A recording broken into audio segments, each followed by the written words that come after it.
Halo, assalamualaikum warahmatullahi wabarakatuh. Apa kabar anak-anak semua? Semoga kalian dalam keadaan sehat walafiat, jauh dari COVID-19. Yang penting protokol kesehatan selalu diterapkan ya. Selalu memakai masker, selalu mencuci tangan, menjaga jarak, jauhi kerumunan.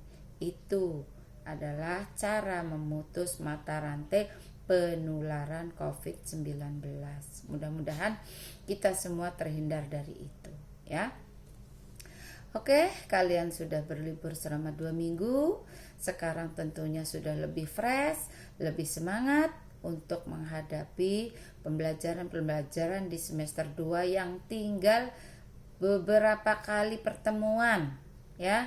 Karena di bulan Februari saja kalian sudah memasuki pelaksanaan semester 2 ya. Kalau sudah semester 2 itu artinya kamu sudah tinggal persiapan ujian saja gitu ya. Nah, terus sekarang untuk pembelajaran di semester 2 pelajaran agama yaitu iman kepada qada dan qadar. Tentunya kalian waktu di kelas 6 sudah pernah belajar ini ya, iman kepada qada dan qadar. Iman artinya percaya di dalam hati, meyakini bahwa qada atau qadar itu ada ya, ditentukan oleh Allah. Terus qada artinya ketetapan Allah sejak zaman ajali. Sejak zaman ajali itu apa? Zaman sebelum manusia itu lahir. Sebelum kita lahir ke dunia itu qadanya sudah ditakdirkan oleh Allah ya. Nah, qadar itu apa? Qadar artinya ketetapan atau kepastian. Jadi antara qada dan qadar itu tidak bisa dipisahkan. Qada itu ditetapkan sejak manusia belum lahir. Kalau qadar itu ketetapan atau perwujudan yang sedang terjadi atau telah terjadi ya. Jadi kalau belum terjadi, misalnya kayak kamu waktu belum lahir itu namanya qada.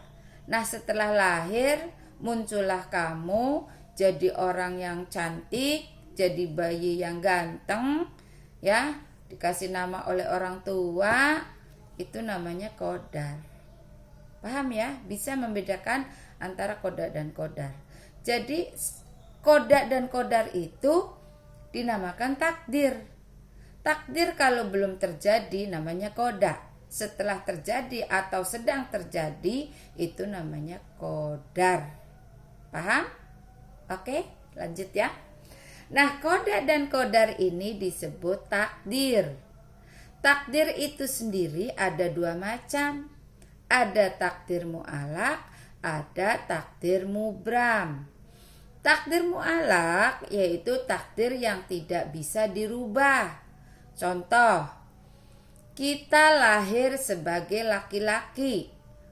Ya, setelah lahir sebagai laki-laki, kamu berdoa sehari 1000 kali, siang dan malam gak pernah berhenti berdoa, berusaha bagaimanapun juga, tidak akan berubah menjadi perempuan. Tapi Bu, ada itu artis yang dioperasi misalnya. Nah, itu beda lagi permasalahannya. Kalau dia itu operasi jenis kelamin, itu namanya menyalahi takdir, menyalahi kodrat. Sudah ditakdirkan sebagai laki-laki, dioperasi kelaminnya menjadi perempuan, dosa apa tidak? Dosa. Sudah dibentuk oleh Allah. Allah itu sudah menciptakan manusia sebaik-baik bentuk. Tapi kalau kita merubahnya itu berdosa ya. Sudah diciptakan manusia misalnya dapat hidung yang rada-rada sedikit ke dalam, terus pengen mancung, dioperasi, itu juga nggak boleh ya. Mata sudah belok, pengen jadi sipit, dioperasi, nggak boleh kalau tanpa ada alasan. Ada nggak yang boleh? Ada, tapi ada alasan yang kuat. Apapun yang dilarang oleh Allah, kalau alasannya kuat, tidak menyalahi hukum, ada yang boleh. Contoh, misalnya ada orang kecelakaan, mukanya nggak berbentuk, hidungnya hilang, ya. Terus dikasih hidung buatan, dikasih mata, dikasih kelopak supaya ada kelopaknya. Itu kan karena kecelakaan. Artinya memperbaiki, itu boleh. Gitu ya. Tapi kalau tanpa ada alasan terus dirubah-rubah, itu nggak boleh. Oke? Ya, yang tidak boleh dirubah itu namanya takdir mubram. Ya, contohnya tadi bentuk fisik seseorang, jenis kelamin, ya, itu nggak boleh dirubah. Terus matinya kapan? Terus belum waktunya, terus mati-matiin, aku bunuh diri aja lah, aku pengen mati aja, itu nggak boleh, dosa, ya. Itu. Jadi kita tidak boleh mendahului takdir. Tuh ya. Oke, selanjutnya apa sih buktinya kita beriman kepada Allah? Ya, tadi kan kalau iman artinya kan percaya, di dalam hati meyakini, di lisannya kita mengucapkan bahwa takdir Allah itu ada, terus membuktikan dengan perbuatan. Perbuatannya bagaimana? Kita harus kalau mau berubah, kita harus berusaha dengan disertai doa. Contohnya misalnya seorang siswa pengen naik kelas, pengen lulus, pengen dapat sekolah yang bagus, yang sesuai idaman, yang sesuai harapan. Tentunya harus disertai dengan doa. Selain belajar yang tekun, melaksanakan tugas yang diberikan oleh guru, mendengarkan nasihat guru, melaksanakan apa yang ditugaskan, doa jangan lupa kepada Allah. Ya, itu. Jadi setelah kita berusaha dan berdoa, namanya ikhtiar. Kita tawakal.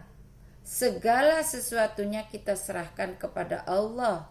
Namanya tawakal, berserah diri kepada Allah. Adakah hikmahnya kita beriman kepada Allah? Ada nggak manfaatnya kita beriman kepada qada dan qadar? Ada. Hikmahnya apa? Kita akan selalu menjadi orang yang selalu bersyukur dengan nikmat apa yang diberikan oleh Allah kepada kita. Ya, sebab percaya kepada takdir Allah merupakan ketetapan yang terbaik bagi seluruh makhluknya. Kayak misalnya Bu Guru dikasih hidung yang agak kurang mancung misalnya, Bu Guru tetap bersyukur, karena kalau Bu Guru dioperasi misalnya dimancung-mancungin, malah aneh rasanya, ya kan? Malah mukanya jadi aneh. Ibu Guru suka melihat ada orang-orang yang mukanya dioperasi, yang hidung-hidungnya dioperasi, mukanya kayak jadi sama semua gitu. Coba kalau dijejerin orang-orang yang dioperasi di luar sana, banyak itu yang dioperasi. Kalau dijejerin mukanya jadi sama gitu. Jadi aneh menurut Bu Guru kalau yang dioperasi begitu, ya. Terus selalu rendah hati bahwa segala sesuatu yang terjadi itu semuanya atas kehendak Allah. Terus selalu berjiwa besar, selalu optimis dan tidak putus asa. Merasakan kegagalan, mungkin Allah yang akan menggantikan cara lain yang lebih baik. Jadi kalau kita sudah berusaha dan berdoa tapi hasilnya belum memuaskan, kalau kita beriman kepada qada dan qadar tadi, setelah berikhtiar tentunya kita tawakal, kita kembalikan kepada Allah, karena ketentuan Allah itulah ketentuan yang terbaik. Kadang-kadang menurut kita baik, tapi belum tentu menurut Allah baik. Kadang-kadang menurut kita tidak baik, tapi menurut Allah itu yang terbaik. Contoh, misalnya kita akan bepergian, ya, misalnya akan bepergian menggunakan pesawat terbang. Tapi di dalam perjalanan menuju bandara itu terjadi kemacetan, sehingga kita terlambat sampai di bandara. 5 menit sampai di bandara, ternyata pesawat sudah berangkat. Pasti kita marah pada keadaan karena macet, marah pada diri sendiri, kenapa terlambat, begitu ya. Menurut kita itu kan gak baik. Tapi apa yang terjadi? Pesawat yang harusnya kita naiki baru terbang 5 menit, 15 menit kemudian ada berita pesawat itu kecelakaan. Apa yang kita lakukan? Untung saya gak jadi naik. Pasti begitu kan? Itulah kadang-kadang yang menurut kita baik belum tentu menurut Allah baik. Yang menurut kita tidak baik belum tentu menurut Allah itu baik. Begitu ya. Jadi itulah intinya kalau kita beriman kepada qada dan qadar.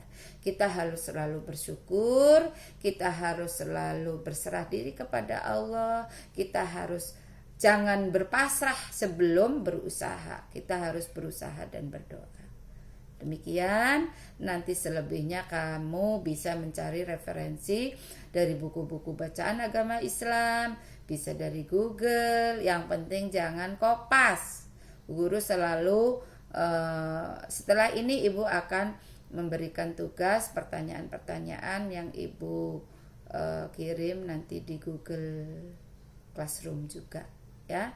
Tolong nanti dikerjakan sesuai waktunya. Jangan dikerjakan tengah malam. Nanti yang jam 12 belum kirim Ibu anggap kalian tidak masuk. Begitu ya. Kecuali ada pemberitahuan, ada kendala. Misalnya ada HP-nya bermasalah atau ada sinyal dan sebagainya. Bu Guru yakin sekarang kalian harus sudah lebih siap ya dengan pengalaman di semester 1 di kelas 8 begitu ya. Oke, Ibu akhiri. Nanti Ibu akan ada tugas kalian untuk menceritakan kembali apa yang sudah Ibu sampaikan dan ditambah dari referensi-referensi dari bacaan-bacaan lain. Harus rajin baca, Nak. Literasi itu penting, membaca itu penting, ya. Membaca itu adalah jendela ilmu. Kalau kalian malas baca, dari mana mau dapat ilmu? Sedangkan kalau guru menerangkan juga kalian malas mendengarkan, baca malas. Jadi dari mana? Ya, oke, demikian Ibu akhiri. Assalamualaikum warahmatullahi wabarakatuh. Salam sehat.